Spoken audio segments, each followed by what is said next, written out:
Hi, everyone. Welcome to the Exit to Excel podcast. This is the podcast where we transform career setbacks into opportunities with truth, tools, transformation, and also practical advice and positive energy. Now, if you've been following along and you've watched the previous two episodes, you know we've been talking about surviving a layoff, dealing with the emotional roller coaster, and getting your head back in the game.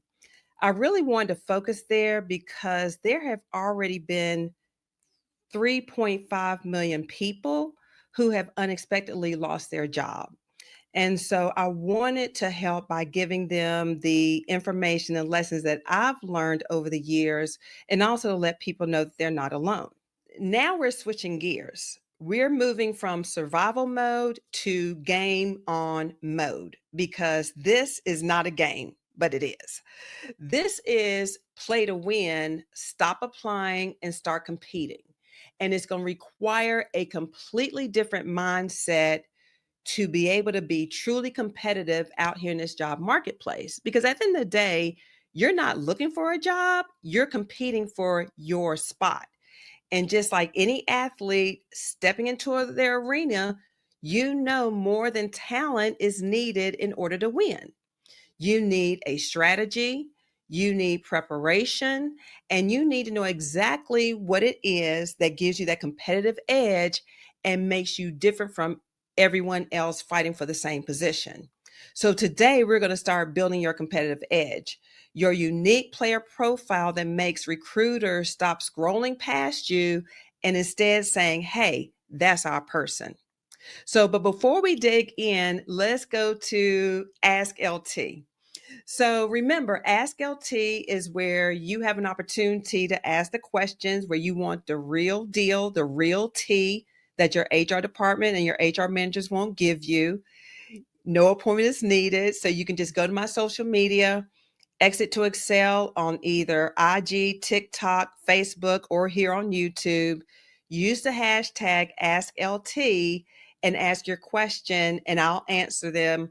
And some of them I'm choosing to answer here on the Ask LT segment on the podcast. So for today's question, LT, I was asked to apply for a job. The recruiter came to me. I went through 4 rounds of interviews and then received an email saying that I didn't meet the qualifications. What in the world? So, a couple of thoughts. One is if a recruiter is coming to you and asking you to apply, I think that's good. Apparently, there's something about your profile or your resume, wherever they found you, something is working. So, I would say that is very good. Now, if you receive an email at the end of these interviews, it's probably system generated, and it's just going to be generic feedback in terms of why you didn't move forward. I would ask the recruiter for more specific feedback that you would be able to use. Now, unfortunately, recruiters don't normally give you feedback even when you ask. But if you have an opportunity to get that feedback, that will be invaluable for you to use going forward. But why you didn't advance? Hey, it could have been, remember, you are competing. You are competing against other people. They just invited you to come to the dance. They didn't crown you the prom queen or the prom king. So that's why you always have to remember it really is a competition. So they could have had candidates that had more or better qualifications, skills, or experience. There could have been a better alignment in terms of their cultural fit. Maybe it was a person who was referred by somebody else. You just never know. That's why it's always good to ask the recruiter or even the people you interviewed with, some feedback that you can take forward. But nonetheless, you want to thank them, right? Because you never know if another opportunity may come up in that organization. Now they know you. And hey, it's possible that even the person that they chose may not end up working out in the end, and they may have to open up that position again. So you always want to be very gracious and thankful.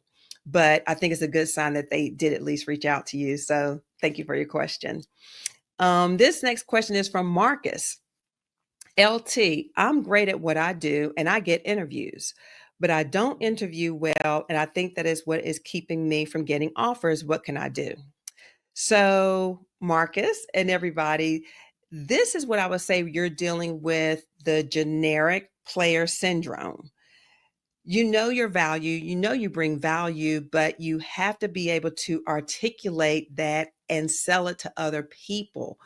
And so we're going to talk about how you can fix that today so that not only are you able to get interviews just from, knowing your value and being able to articulate it, but then you're also able to seal the deal in those interviews. So thank you for your questions. Please keep them coming. Again, hit me in the comments section on my social media, Exit to Excel, on IG, TikTok, Facebook, or here on YouTube with the hashtag AskLT. But thanks, Sarah and Marcus, for your questions. Okay, so let's get into today. Bench warmers. There's a difference between people who are taking this job search thing seriously and approaching it as a competitive athlete versus those who just sit on the side waiting for things to happen, just kind of going through the motions, right? We're going to call it the bench warmer problem. So let's talk about Cam Ward. So, for all my football fans out there, and even if you're not a football fan, people probably know that Cam Ward was the number one NFL draft for this year. He was formerly with the Miami Hurricanes down here in the South, where I am, South Florida. And he was picked as the top pick for the Tennessee Titans. And he has positioned himself as the gunslinger who delivers against all odds. Now, if you ask any football fan, even someone who isn't as close to football, they probably know what Cam Ward is known for, just like you would know LeBron James or a Serena Williams or a Lionel Messi. You know what these players are known for and why they stand out at the top of their game.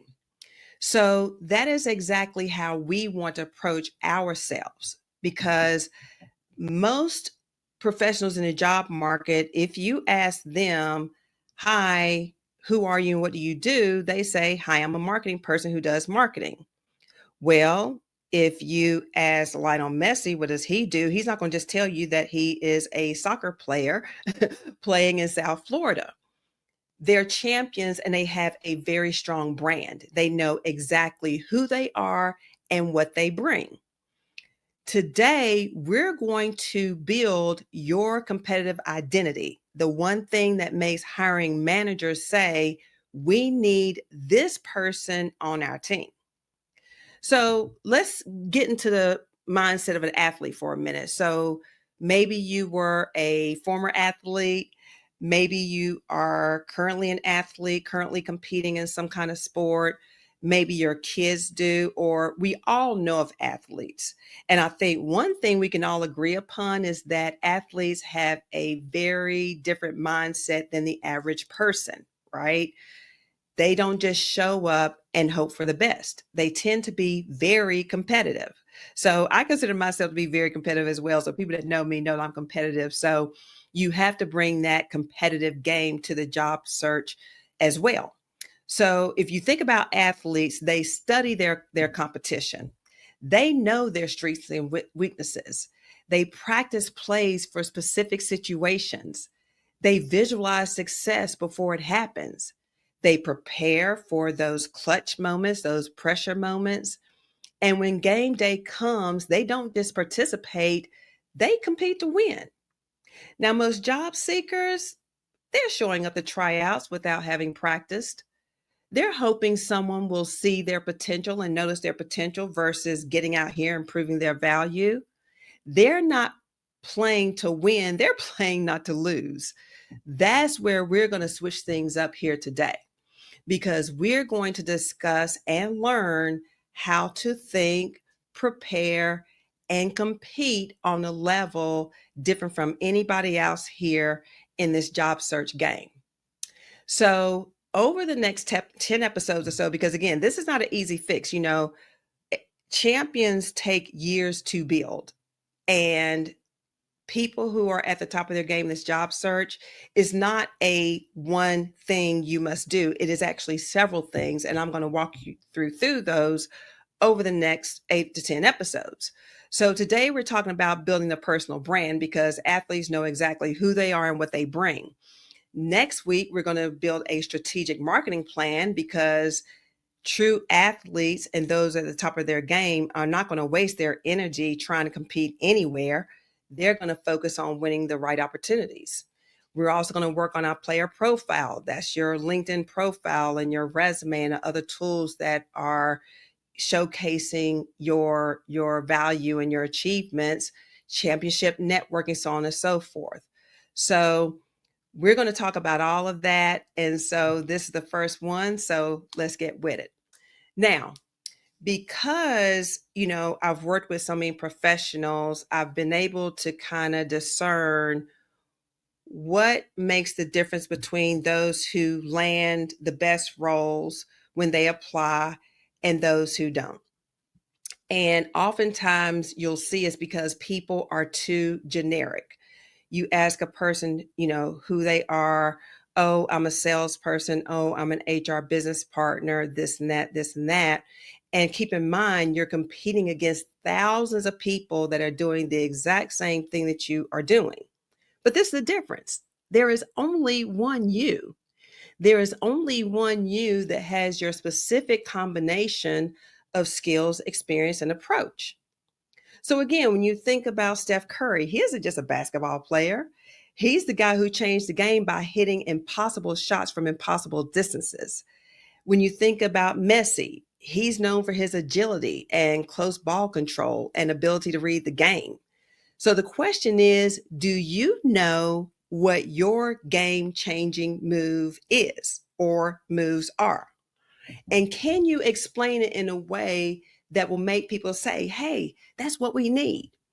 So we're going to talk about building your championship identity, your personal brand, because every athlete can complete this sentence. I'm the what, who does what in a specific situation. So, for example, Tom Brady, I'm the quarterback who reads defenses and performs under pressure when championships are at stake. Your professional version is going to look like this. I'm the role who, what problem do you solve, and in what crises or situation? So let me show you how this works and some real examples. Sarah is an operations coordinator. However, her championship identity, her brand is I'm the operations specialist who turns chaos into smooth systems when companies are growing too fast for their processes. Let's talk about Michael, the marketing manager. His brand is I'm the campaign strategist who turns underperforming marketing into profit centers when companies are burning budgets with no results. Let's talk about the HR person. Jessica, the HR generalist. Her brand is I'm the cultural specialist who fixes toxic workplaces when companies are losing their best people. So, what's the difference there? It's not just what they do, it's the specific value that they bring and when that value matters most. So, we're going to start building your championship identity, your personal brand. The first step we're going to take is the crisis audit. Think about the last 2, 3 roles that you've had and what problems existed when you arrived. Not just the regular mundane tasks that are outlined in your job description. I'm talking about the real fires, the real issues, the urgent stuff, the things that were keeping your boss up at night. Step 2 is the hero moment. What did you actually do to address those problems? What was your approach? How did you tackle it differently than somebody else might have done it? Then step 3, the victory lap. What happened because of your involvement, because of your work? Be specific. Did revenue increase? Did you save money? Did you save a customer? Did your stock price increase? How did you make a difference and what happened? So let me walk you through a real example. I was working with someone named David, who was, in his words, just a customer service manager. So David's crises was his company was getting destroyed in online reviews. Customer satisfaction was at 2.8, and angry customers were always complaining on their social media and on Google. They had the 2.8 stars. What was David's hero moment? His hero moment was that he didn't just improve response times, he created a proactive outreach system so that he was able to get ahead of problems before people started leaving bad reviews. And he turned customer service from defense to offense. What was his victory lap? His victory lap was that in 6 months, he was able to take the company's rating from 2.8 stars to 4.6 stars. And their company retention increased 23%. And then this is the kicker, their customers started referring new business. So David's championship identity became the customer experience strategist who turns angry customers into brand advocates when companies are getting destroyed by bad reviews. Now, that is championship identity. That is a very strong brand because you can guarantee when a hiring manager hears that, they're not going to think, oh, this is just like the two or three previous customer service managers I interviewed. This is somebody who gets what we need and they can solve it. This is somebody that I need on my team. So, how are we then going to turn that championship identity into a positioning statement? This is the 30-second interview that is going to make interviewers and hiring managers forget everybody else they've talked to. Now, athletes do this automatically. When reporters ask Steph Curry about his role, he doesn't ramble on about his college career or other things he's done. He's talking about the here and now. And so that's what we need to focus on as well. So here's the formula that works. And I'm going to be putting this all down in the comments so that you have it in case you aren't able to, write them down right now. The formula that works is I specialize in your specific problem for type of company, and my approach is outlining how you're different, for example, and then providing a specific result. So let's see how this works in action. So for David, I specialize in turning customer experience disasters into competitive advantages for growing companies. My approach is proactive intervention, fixing problems before they become public complaints. For example, I recently took a company from a 2.8 star reviews to 4.6 stars in just 6 months, which increased customer retention by 23%. Let's talk about Sarah.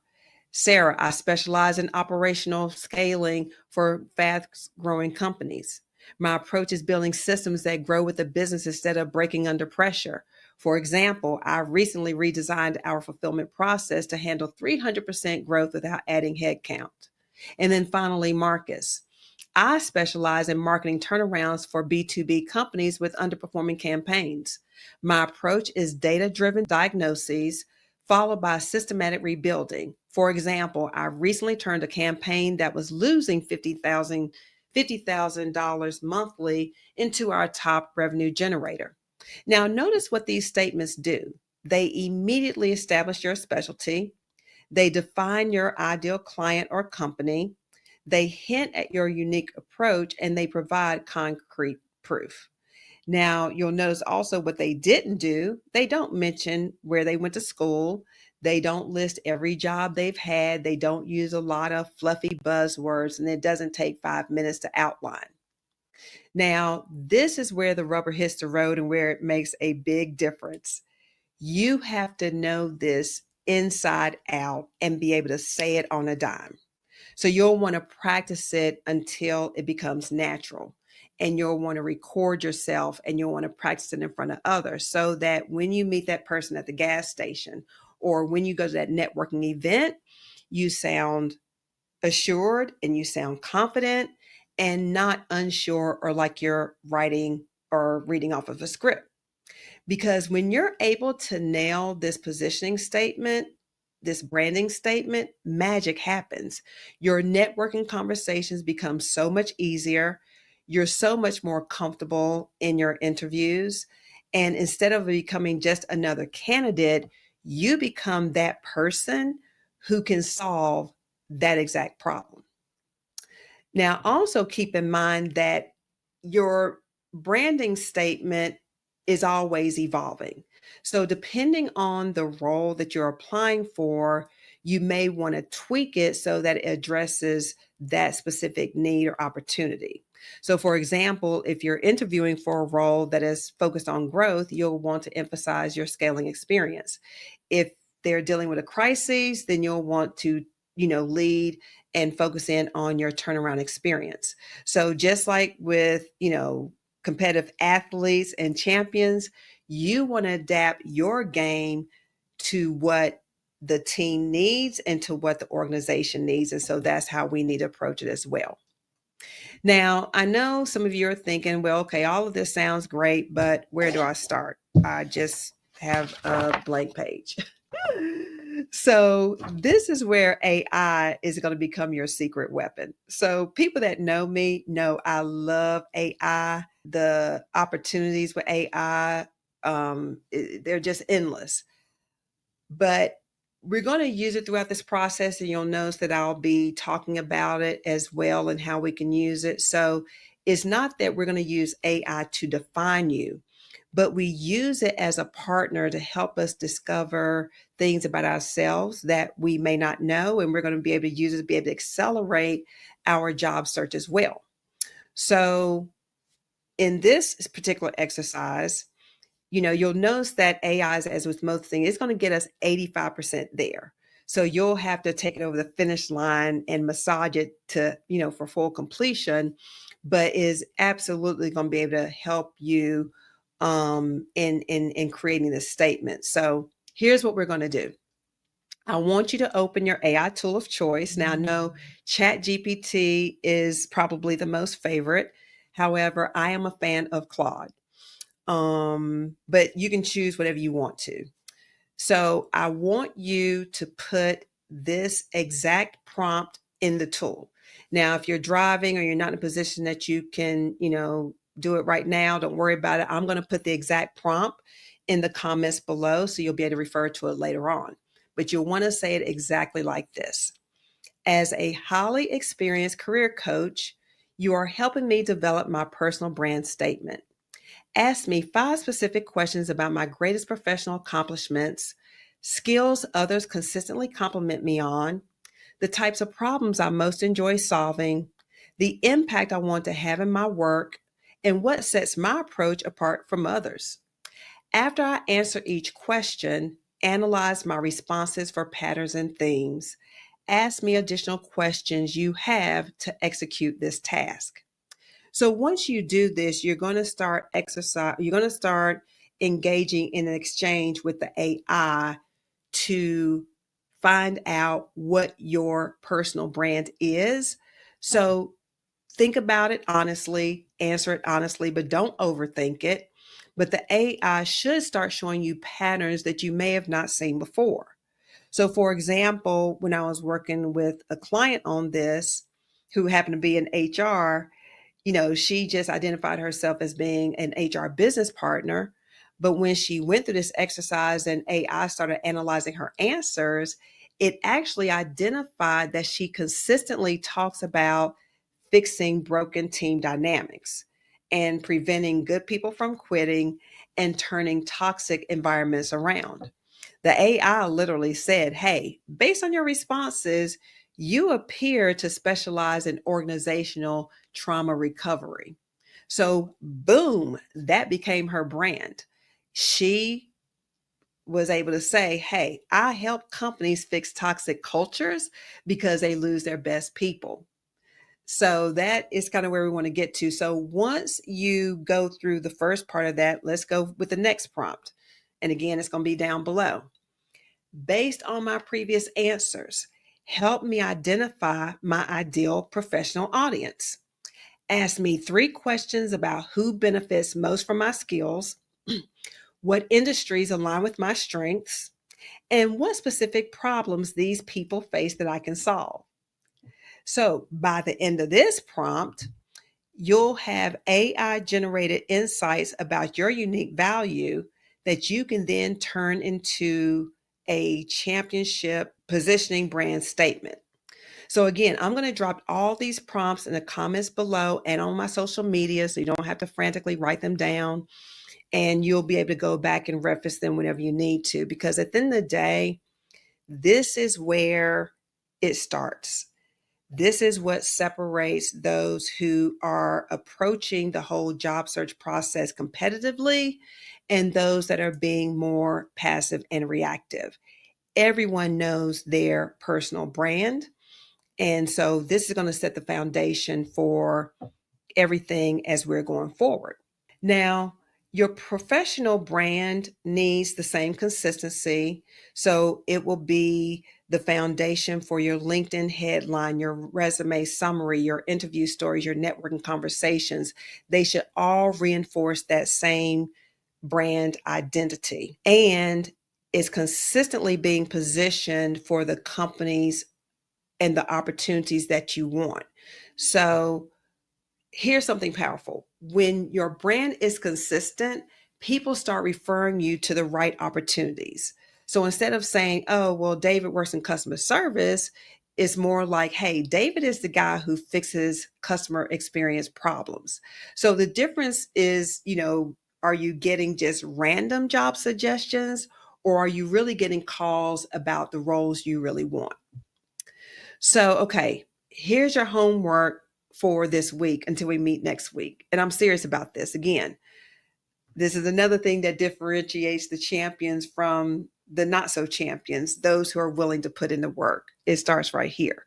So, action item number 1 is complete your crisis audit. Write down specific problems that existed in your last 2 to 3 roles, not the job description stuff, the real fires you had to put out. Number 2, identify your hero moments. For each problem, write down a specific approach and what made it work. Action item number 3, quantify your victory laps. Get specific about the results, the numbers, the percentages, the timelines. Make it real. Action item number 4, write your championship identity statement using the formula I gave you. Number 5, start creating your positioning statement using I specialize in your specific problem, for the type of company, my approach is how you're different, and for example, the specific result. Action item number 6, use the AI prompts that I gave you. Again, you'll find them in the comments below so you can copy and paste. And then finally, once you have that statement together, practice it out loud, record it, say it in front of your friends and family so that it just rolls off your tongue and becomes natural. So once we have all that together, we'll be ready to dive into the target market strategy, because once you know who you are, you need to know exactly who you are competing for. So we're going to talk about how to build that marketing plan that turns your job searching from just a spray and pray situation into a laser focused strategy. We're going to cover why applying for 50 jobs a week will actually hurt your chances versus helping them. We're going to talk about a framework that the real deal champions and strategists and athletes use to identify their real opportunities. We're going to talk about how you can research companies and get that competitive intelligence intel. We're going to talk more about AI prompts that can help you do that research very effectively and get some focused insights. And then we're also going to talk about how you can use that going forward in your job search. So this is what I've learned out of, so many years of doing this. When you try to appeal to all, you appeal to no one.